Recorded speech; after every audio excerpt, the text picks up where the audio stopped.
OK，多謝晒香港零售管理協會嘅邀請啦。咁亦都同大家 say 個 hello， 大家好，我係袁利明。咁我就自己開設咗一間叫做 multi brand， 即係多品牌嘅專門店啦。咁就叫做 Me Ming Mart。咁我英文名呢就係 Me Ming， 所以呢就係一個 market 咁嘅意思。咁我呢講少少歷史先，大家都未必認識到我公司。咁我一開始呢，其實我係喺網上經營嘅，咁就好。其實我即係大家，我喺大家面前講 talk 呢，我都好大壓力，因為呢在場好多行家經驗呢，亦都比我老道，所以我都希望我少少分享呢，大家希望有少少嘅得着。咁我初初就喺網上經營啦，直情係山寨到咧，用 Google Document、用 Google Form 咧去 take order， 跟住咧就去 Starbucks 交收啦嚇。後來就擺喺人哋喺寄賣店嗰度啦，然後就後來營業額去到某一個水平啦，我哋就覺得可以自己開鋪。咁所以咧喺2009年咧，我就開咗第一間鋪，係喺銅鑼灣咧好舊嗰啲 building 嗰啲樓上鋪嚟嘅。咁我開始做小生意啦。咁其實我自己都冇乜做零售嘅經驗，即係我以前喺電訊盈科就做過 sales and marketing 少少啦，賣寬頻啊，賣 broadband TV 啊，跟住我就入咗媒體啦，喺 TVB 啊，喺其他嘅媒體嗰度做嘢。咁所以呢，即係做零售呢，即係初哥嚟嘅，到而家都仲學緊啊。所以嗰陣時開咗第一間專門店，咁然後到而家啦，我哋就有6間嘅分店啦，喺銅鑼灣、尖沙咀、元朗、荃灣、旺角同埋沙田，咁就已經變晒做街鋪啦，同埋商場。咁亦都旺角嗰個係商場嘅 pop up store，我哋最近先開嘅，就比較開揚啦咁樣。咁我哋係 multi brand 啦，我會從世界各地去揀一啲產品，咁主要呢就係呢幾類。咁 skin care 買得最多，咁仲有健康食品啦，仲有啲生活嘅產品同埋 hair 啊 body 啦。咁我自己嘅理念呢，其實就係希望入一啲我自己會用嘅嘢嚇。咁我入產品嘅準則呢，其實都好簡單，就係話如果我用一個產品一個品牌，我覺得哇好好用啊，好想買一籮呢送俾朋友送俾屋企人呢，咁我就知道咧呢一隻產品呢係合資格呢，可以擺喺我鋪頭噶啦。咁一路以嚟呢，我都係本住呢個即係將心比己嘅心態咁樣做呢盤生意啦。就係個 mission 呢，就係我哋喺世界各地揀最好最好嘅嘢，就介紹俾暫時就係介紹俾香港嘅顧客啦。咁希望終有一日可以走出國際啦。咁我哋公司都 carry 好多品牌。好多其實香港有好多代理商咧，都係攞咗幾個品牌出嚟，喺可能西班牙甚至係話以色列啊，攞咗品牌翻嚟咧，都唔係好識做，又未必可以擺到去，譬如話連卡佛啊呢啲咁大嘅零售商，亦都自己開鋪咧個成本亦都好大，咁所以咧我哋就啱啱 fill in 咗呢個 gap， 就係你可以擺嚟我哋鋪頭。咁就唔使自己 carry 咁多 overhead 啦 ，warehouse 嗰啲亦都唔使搞啦。其實你左手喺世界各地攞完貨，右手又交俾我，然後我哋就散落去6間鋪頭。咁變咗呢，我哋都同好多其他嘅中小企合作一啲代理。咁呢，講少少呢個經營嘅理念，我用一個好短嘅片啦嚟講啦。所有貨品都由我精心挑選，既天然而且不含有害嘅化學成分，亦都冇經過動物測試。希望你都認同我哋嘅理念啦。Me Ming Mart 呢度所有貨品都由我精心挑選。係啦，咁呢個呢，就係我哋今年年頭做嘅一個 TVC 我哋呢有品牌嘅 TVC， 即係呢個就係一個 Me Ming Mart 嘅 TVC 啦。亦都有時咧，我哋會幫一啲我自己代理嘅產品啦，一個叫 Synergy 嘅 brand 啦嘅 skin care 嘅 brand 咧，做一啲產品嘅 TVC 嘅。咁頭先用咗嗰個貓貓嘅概念咧，就係其實話我哋係冇動物測試啦，同埋其實啲小動物咧，就算入到嚟我哋鋪頭咧，都可以好放心咁樣玩。咁但係咧，我哋 logo 咧，就係用咗呢一隻羊仔咁羊咧係我好中意嘅動物嚟嘅。咁我覺得咧，可以即刻聯想到，譬如冇害啦，冇乜殺傷力噶嘛，係咪啲羊仔？咁同埋咧有一個好親切嘅感覺啦，亦都即刻聯想到佢好天然啦，佢哋喺個草地嗰度玩啦。同埋咧就係冇害嚇，親切就係呢四樣嘢啦。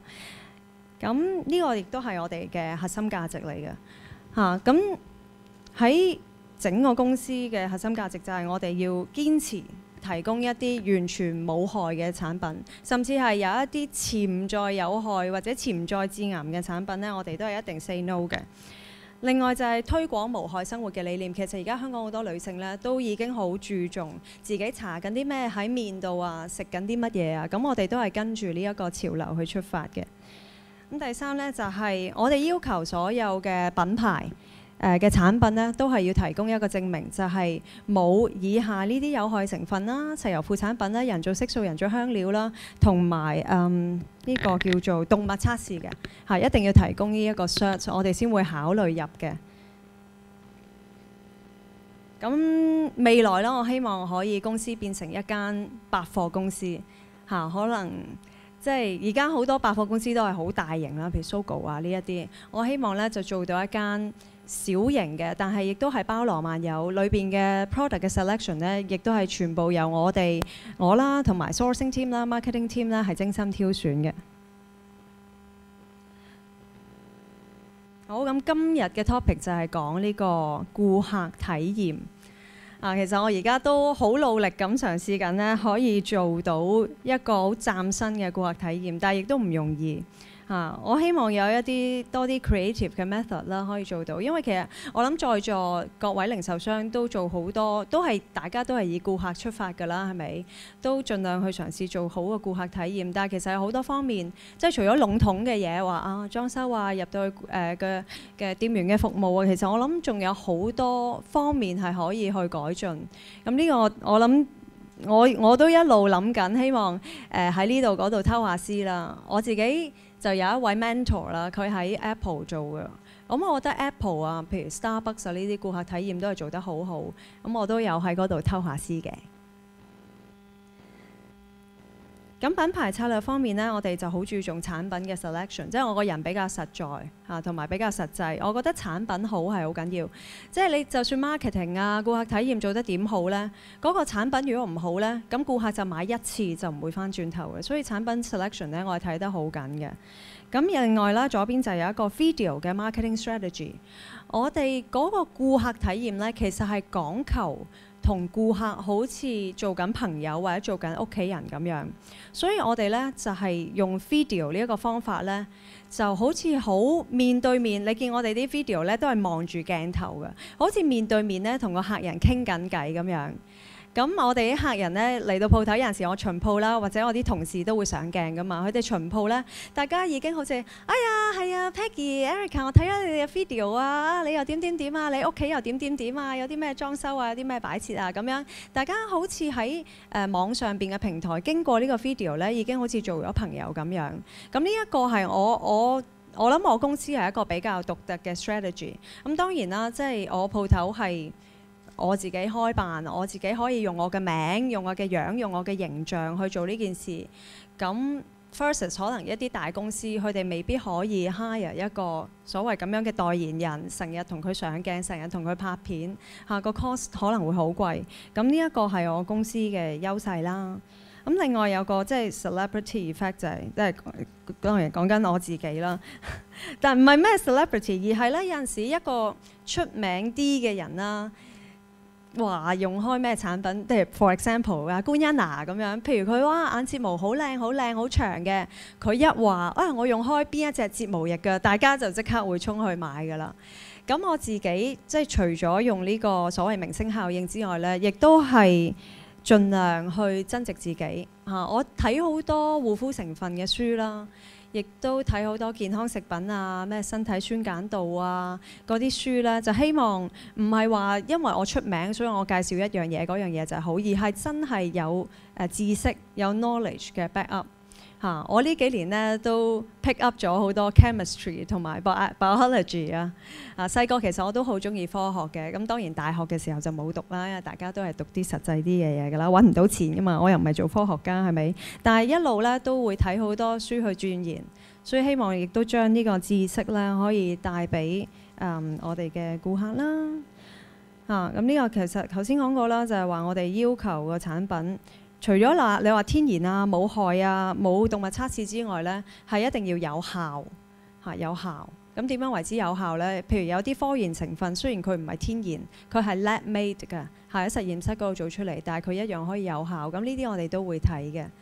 而家好多品牌都係講天然啦，但係好多天然產品其實佢係個 efficiency 唔夠高，或者佢係未必可以入到皮膚嘅深層去改變 DNA 啊，或者做一啲即係。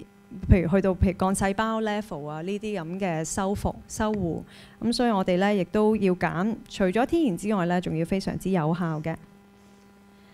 咁係啦 ，video marketing strategy 就係頭先都講過一啲啦。我哋會 share 好多知識，即係除咗做朋友之外，唔係淨係傾閒偈，我哋會 share 好多知識俾客人。咁好多客人咧睇完個 video 咧，入到鋪頭咧。仲熟過我哋啲 staff 啊，已經知道自己想要乜嘢。咁但係去到鋪頭呢，我哋就會再深入啲了解客人嘅需要嚇，睇下呢個產品，可能佢好中意，睇咗個片一定要買，但係未必啱佢喎。咁我哋呢個就會喺店裏邊再做啦。咁亦都可以 show 一條片俾大家睇。呢個呢，我哋叫做一個學術性啲嘅片，就係 share 產品嘅知識嘅。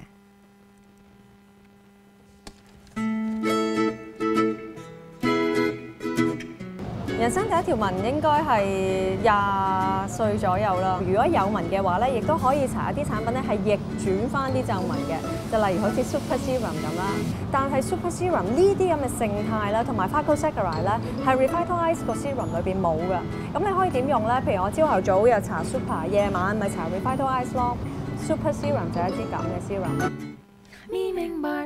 咁呢個我哋剪咗啲嘅，有陣時我哋有一啲 video 咧係會非常詳細咁樣講每一個成分去到皮膚嘅邊一層，入咗邊一個細胞裏邊嘅邊一度就會做啲乜嘢咁樣。呢啲好學術性嘅我就今日唔分享啦。咁另外咧亦都有啲好 lifestyle 嘅 video 嘅喎。呢個咧就係前幾日啱啱我哋就帶咗啲同事去咗巴黎，咁就揾咗一位朋友咧去行街。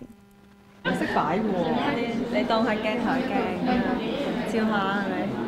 呢頂帽好靚喎，睇買嚟370歐咁，算係咁啦，係嘛？你睇勻晒先啦，呢個色好靚啊！係咯，其實呢啲你都好啊。唔係，但買唔完咗成屋都係冇啦已經。明白。咁當然咧就係同產品咧其實係冇乜關係嘅，但係因為我哋嘅理念就係即係其實女仔大家都中意去 shopping 啦，咁睇我哋去法國巴黎行百貨公司都好開心嘅，咁就繼續建立呢個朋友嘅關係，其實都係建立品牌嘅一部分嚇。雖然唔係話 hard sell 緊個產品，直情冇 mention 產品啦。咁我哋咧其實用好多 Facebook 嘅平台，因為其實香港嘅 Facebook 滲透率係非常之高，咁 Instagram 亦都開始啦。不過 Instagram 都好高啦，不過就比較係年輕一代啦，同埋好多都係 post 張相就冇乜資訊。但我哋嚟緊都會做嘅。咁 Facebook 嘅平台呢，我哋有6萬幾個 like， 咁啊唔算好多喎。但係其實呢，我哋實際上呢，亦都係得6萬幾個會員，咁即係可以話我哋嘅會員啦係全部上晒 Facebook 嘅。所以變咗有啲咩 message 我要同佢哋 communicate 咧，就只要喺 Facebook 嗰度講咧，就其實好多會員都會睇到咯。Facebook 係一個好重要嘅 tool 嚟嘅，同埋佢好多 advertising 嘅 tools 啦，可以話 boost post 啊、boost video 啊呢啲，都令到我哋做 marketing 咧係方便咗好多。而我哋 Facebook 咧不但只係做一個推廣，另外亦都做好多customer service 顧客咧會留 comment 問問題，咁我哋咧有成隊 team 咧就會即刻答㗎啦。我哋有2個 full CS 嘅同事啦，咁佢哋會答 inbox 啦，答 comment 啦，亦都係鞏固翻呢個朋友同客戶係朋友嘅一個感覺，因為你平時都會上朋友 Facebook 啊，都會留 comment 噶嘛嚇。我哋而家就係 through 呢個 Miming Mark 嘅網上嘅 page 咧就可以咁樣做。咁而 Facebook page 當然啦，有好多 page 可能講緊幾十萬、100萬嘅 like， 但係喺網上嘅世界咧，你係越專係越好嘅。你有陣時，譬如當我而家如果有幾十萬嘅 like 咧，而好多都唔係客人嘅話咧，變咗我一 boost 個 post 咧，可能其實好大嘅 wastage， 變相咧就嘥咗好多錢嚇。咁譬如而家我有 post， 我想 boost 俾客人睇，我只要 select 翻係 like 呢個 page 嘅人係睇到咧，咁就已經好足夠啦。咁另外當然我哋都有做EDM 啊，即係最 standard 嗰啲啦嚇，我相信大家都有啦。咁呢個我哋係啦，喺各方面都係好了解客人嘅需要。咁除咗喺 virtual 啦，喺 social media 呢啲平台之外咧，我哋都盡量做好多 customer 嘅 events。咁我哋亦會有請一啲 brand 嘅 manager 啦，或者 founder 啦嚟到香港咧，就講解佢嘅品牌。咁譬如啱啱呢張相咁樣咧，我哋就係上幾個禮拜做咗 event。咁就都有坐到30幾40人啦，喺我哋鋪頭，咁就一路分享嚇點樣護膚啊、啲產品啊、成分啊、科學啊，去到邊度啊，然後再試用啲產品。咁我哋啲客人都好中意嘅嚇，就變咗多啲 face to face 嘅接觸啦嚇。咁呢啲都係 Facebook 有啲 commenting 啦，就鞏固我哋同客人嘅關係嚇。呢啲就係有啲 clippings 啦嚇，有陣時我哋開鋪啊都會有啲報紙去報導，咁呢啲都有助個 brand exposure 啦。咁真係講到客戶嗰個服務、客戶體驗啦，即係大部分嘅客人都係喺 virtual 嘅平台識咗我哋先，跟住咧就會有興趣嚟我哋鋪頭。咁我哋鋪頭咧都做好多 staff 嘅 training 啦，做好多 product 嘅 training， 希望客人嚟到咧真係可以了解佢哋嘅需要，然後揀選到最適合佢哋嘅產品。跟住售後服務咧，就都喺鋪頭同埋喺 Facebook 嘅平台咧係可以做晒，或者 email 啊嗰啲。咁我哋都要好 responsive 嘅。我覺得而家啲客人有陣時，我哋過咗6個鐘頭未覆嗰個 comment 咧，佢都話：你明明睇咗啦，因為 inbox 佢知道我哋睇咗未？你睇咗啦，做乜唔覆啊？咁樣即係佢哋要求咧都好高同埋好快啊。所以尤其譬如真係有 complain 嘅時候咧，我哋都一定要 set 係譬如24小時一定要回覆咁樣咯。咁最後咧就係做顧客滿意度嘅 survey。咁而家我哋未做嘅，但係我哋嚟緊一定會做嚇。我覺得呢個好緊要嘅，就唔使問好多問題，但係整體嚟講要問佢，譬如你會唔會介紹朋友同埋屋企人嚟我哋度 shopping 啊？嚇呢啲我諗最 core 嘅問題一定要問啦。咁然後之後再可以 analyse 啲 data 啦，或者我哋都想做一啲 focus group， 雖然好貴啊，但係都值得一年做1-2次嘅，我覺得。咁我哋嘅銷售團隊呢，就你見係比較後生嘅。如果喺化妝品嚟講，我諗即係比起一啲大 brand 嘅 counter 啦，我哋嘅 staff 係比較後生嘅。我都係中意請後生啲嘅 staff， 有活力啲嘅，同埋啲客人入到嚟呢，見到咁多後生女呢，都應該開心啲係嘛？唔好見到一班阿姐啊賣護膚品。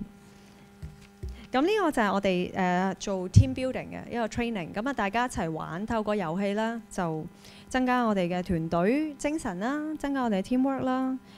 其實我都係呢1-2年先開始好注重 training 嚇，sales training、product training 同埋一啲 teamwork 嘅 training 嚇，因為我哋呢1-2年 grow 得比較快，由30個員工變咗70個員工嚇，所以喺個文化上咧係一定要統一。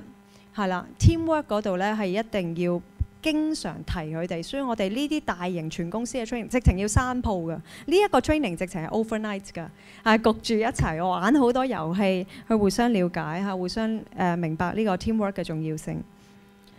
咁之前我哋亦都做咗神秘顧客嘅即係透過香港零售管理協會做咗神秘顧客嘅 program 啦。咁得分都 OK 啦，92.9。係啦，喺組別裏邊咧都排名第2啦，叫做，但係其實都有好多進步嘅空間。咁由一個第三者做一啲客觀嘅評價咧，我覺得都非常之有用嚇。所以我哋嚟緊亦都 sign up 咗咧，每一季度咧就會再做一個嘅，亦都真係睇到自己一啲盲點啊！嚇。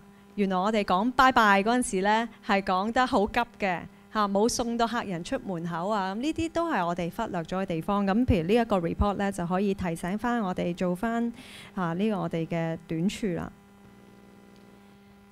咁最後咧就係點樣處理員工顧客三方面嘅平衡，達至三贏嘅局面。其實係幾具挑戰性嘅。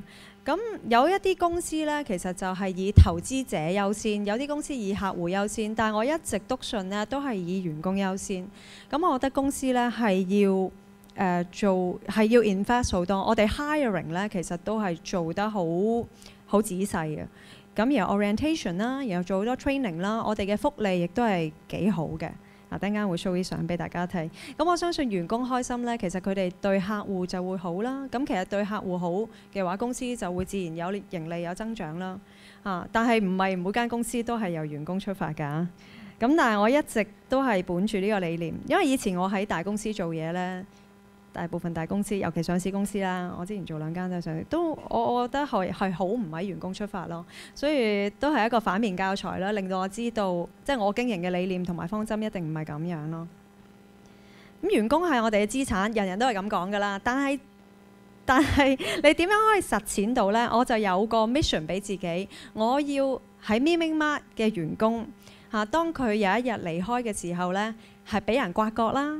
人工會3級跳啦，係啲人搶住要啦，即係我哋啲 sales 也好 frontline 啊，或者 back office 或者 marketing 嘅同事都好，要係全個行業搶住要嘅，咁我就會覺得我做到啦。咁同埋員工，我會睇佢哋嘅 career development， 亦都會睇佢哋嘅人生嘅 development 啦。希望可以幫到佢哋喺 career 方面，或者喺整體個佢嘅夢想係乜嘢？佢想達到啲咩人生嘅目標？亦都希望可以幫到佢哋啦。就唔係淨係話你第時有錢買樓就得啦，唔係咁樣，係行近佢哋嘅目標同埋夢想，令到佢哋離開公司嘅時候有更加好嘅發展。咁呢個呢，就我哋去北海道員工旅行嘅相。都好抌本嘅，同埋我哋都要閂好多間鋪頭咧，先可以成間公司一齊去北海道嘅。但係我覺得係好值得嘅，即係講真，北海道佢哋自己都可以花錢去，但係公司請同埋公司安排行程，大家一齊玩，亦都做啲 team building 啦。都就同你自己同男朋友去旅行唔一樣咯。咁我哋都好希望同員工分享成果。咁我哋亦都最近其實改咗個 commission scheme 啦，就係直情係 revenue sharing 嘅。咁希望可以 further motivate 啲同事啦，去增加個銷售啦，係啦，亦都提供更加好嘅客戶服務啦。但我覺得真正叻嘅 sales management 咧，就唔係玩個 commission scheme 或者一路做 sales incentive， 係你係要 inspire 到啲同事 ，motivate 佢哋，令到佢同我一樣係要幫到客戶咯。我哋請好多同事咧，都唔係好有野心嗰一種。我哋做好多9型人格嗰啲 test 咧，其實我好多同事都係助人型嚟㗎。助人型咧係好穩定、好冇野心，真係幫客戶去解決佢哋嘅問題啊，去了解佢哋嘅需要。咁當然啦 ，in a way， 助人型係唔係好積極啊、跑數啊，唔係話好有目標啊、好進取嗰一類。但係其實都係會同我公司嗰個 mission 咧係接近一啲嘅。我哋係真係去幫客人咯，但係都當然有代價啦。如果我請一班好進取嘅 sales 咧，可能個營業額會高好多，但係就唔係我想要嘅嘢咯。係啦，咁由公司跟住去到客人，公司提供培訓俾員工，員工就開心，跟住幫助客人，咁公司嘅銷售啊、盈利啦都會有增長啦。係啦，我想留多少少時間其實做 Q&A 嘅，因為我諗我頭先講嘅其實都幾籠統啊，係嘛？咁Erica 多謝你分享，我都想補充一樣嘢。其實我咧都係喺一個通過視頻、通過影像 YouTube， 其實去認識你公司先嘅，然之後先再走入去實體。我就係其中一個例子，係啦。咁呢個時候我諗可能大家都對你嘅分享有一啲唔同嘅睇法啊，或者可能有啲問題。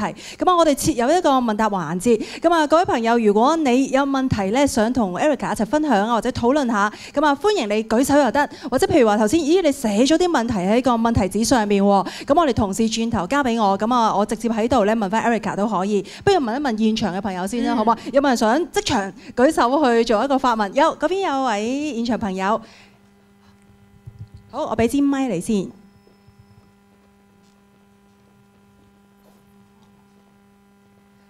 好，咁我哋呢一邊有位女士，咁啊想問一問 Erica 啲問題。好 ，Hello Erica， 咁其實都頭先聽你講話會做好多training 啊，無論係 sales 或者 product 啦，咁都想睇下其實你通常會係幾耐做一次啊，或者係個形式係點樣啊，或者係邊位同事主持啊，定係你自己都會參與埋咁樣啦，都想了解多啲你哋 training 嗰方面。OK， 好啊。首先多謝你問題啦。我哋呢，我就有一個 external 嘅 trainer 嘅嚇，因為講真，我哋中小企都未必可以話 in-house 養得起一個 trainer 啦。但係佢就譬如一個禮拜，佢會用1日嘅時間去幫我哋公司睇啦。咁 training 嗰度有幾方面嘅，譬如 product 咁樣，我哋自己 marketing team 可以做翻啦。同埋其實我哋每日拍片咧都講咗好多 product 嘅 detail， 基本上我將我識嘅嘢咧已經講晒俾同事聽㗎啦。不過咧就單一 product 佢哋就會識晒啦，但係有陣時我哋 multi brand 咧混合使用啊，邊個搽邊隻先啊，又可唔可以搽嗰隻撈嗰隻啊？咁嗰啲咧我哋就會面對面同 staff 講咯。咁通常有一批新嘅 staff 嘅時候咧，尤其新嘅 frontline 咧，我哋都會盡快做一次 product training 嘅。同埋咧好需要嘅有陣時。其實做密啲係好嘅，因為有陣時啲 frontline 咧講得太多咧都好滑啞，咁你要再 refresh 佢嘅 memory 咧，去令到佢係喎，呢個產品係喎，仲有呢樣優點嘅喎，我平時都唔記得講添。咁至於 team building 咧，我哋就每半年咧點都會做一次嘅啦，全公司。咁啊，大家互相認識下，玩好多遊戲啦，遊戲裏邊學習啦，同埋我會教佢哋挑戰自己咯。我哋之前做咗一啲活動咧，係要爬一個好高嘅牆嘅，由地下去到呢一條巴左右啦。咁大家就用 teamwork 去爬呢個牆，亦都啱啱做咗一個咧，就要喺呢一個天花板咁高嘅地方咧，就要拎住條繩咁樣滑落嚟咯嚇！我要求啲員工咧係一定要挑戰自己，你唔好 hea 咗喺度嚇，唔進步，唔尋求進步。咁另外咧，仲有啲 sales skill 嘅 training 嘅，咁嗰啲都係每個 quarter 左右枕住做咯。另外仲有 senior management 有 training 嚇，我哋會用一啲 external 嘅 service。我用嗰個叫 Hogan 啦，就會睇下每一個 senior management 嘅強弱點喺邊度，然後睇下我哋嘅 team 嘅 mix 缺乏咗啲乜嘢或者強項喺邊度，然後就會決定咗我哋第時可能要請啲咩人啦，點樣互補長短啦，亦都要傾一啲 strategic 嘅方向，咁嗰啲亦都係1年1-2次左右。好多謝你發問，都多謝 Erica 你分享。咁啊，啱啱我都收到條問題啦，咁啊都想問呢一位現場朋友，佢話啦嗱，咁而家租金啊啲薪金其實都不斷上升，咁點解你會選擇或者考慮有呢一個本小利大嘅一個 online 嘅生意轉型去做一個實體店？因為當中可能都會有一啲風險啊，或者可能你都要啲成本嗰啲相對提高，咁你會唔會擔心呢樣嘢呢？又或者佢話想問你對實體嗰邊實體店會唔會都有信心係一樣都 OK 冇問題呢？其實護膚品嚟講咧，我覺得 online 係個市場係未成熟㗎。即係你話買件衫喺淘寶也好，喺連卡佛 Net-a-Porter 也好，有個 model 試完，咁你已經知道中唔中意，睇下個物料啊、zoom in 啊咁樣。但係護膚品係好唔同，唔係話你上網 click 一 click 就可以買。我都試過上網買支唇膏啊，翻到嚟個色都唔靚，即係睇完你冇試過上手咧，或者啲精華咧，你冇試過 texture 咧，其實係幾難買得落手。咁我哋都有 online shop 嘅而家，但係只係佔我哋總體生意嘅1成㗎咋。